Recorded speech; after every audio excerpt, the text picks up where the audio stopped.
নমস্কার বন্ধুরা, আশা করি আপনারা সবাই ভালো আছেন। আজকে আমি আপনাদের শোনাতে চলেছি শ্রী ভগবদ্গীতার ৩য় অধ্যায়ের কিছু অংশ।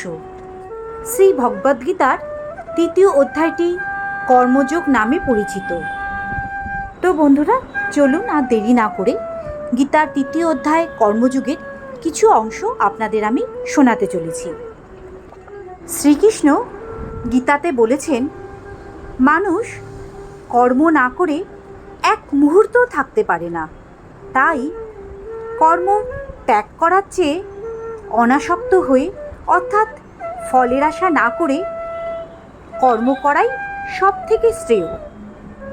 তাই আপনারা কর্ম করতে কখনো পিছুপা হবেন না।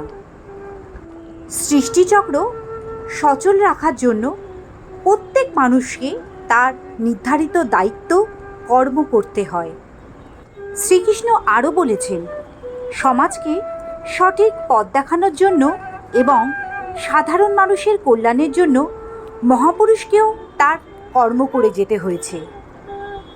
শ্রীকৃষ্ণ গীতার ৩য় অধ্যায় বলেছেন, মানুষের সবথেকে বড় শত্রু হল অন্তরের কাম অর্থাৎ বাসনা এবং ক্রোধ, যা মানুষের জ্ঞানকে আবৃত করে ফেলে।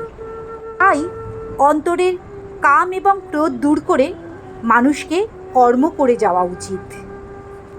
বন্ধুরা, শ্রী ভগবদ্গীতার ৩য় অধ্যায় কর্মযোগ নিয়ে কিছু অংশ আমি আপনাদের শোনালাম। যদি ভিডিওটি ভালো লেগে থাকে তবে অবশ্যই সকলের সাথে শেয়ার করে সবাইকে শোনার সুযোগ করে দেবেন। আপনারা ভালো থাকুন, সুস্থ থাকুন, শ্রীকৃষ্ণের কাছে এই প্রার্থনা করে আমি এই ভিডিওটি শেষ করলাম।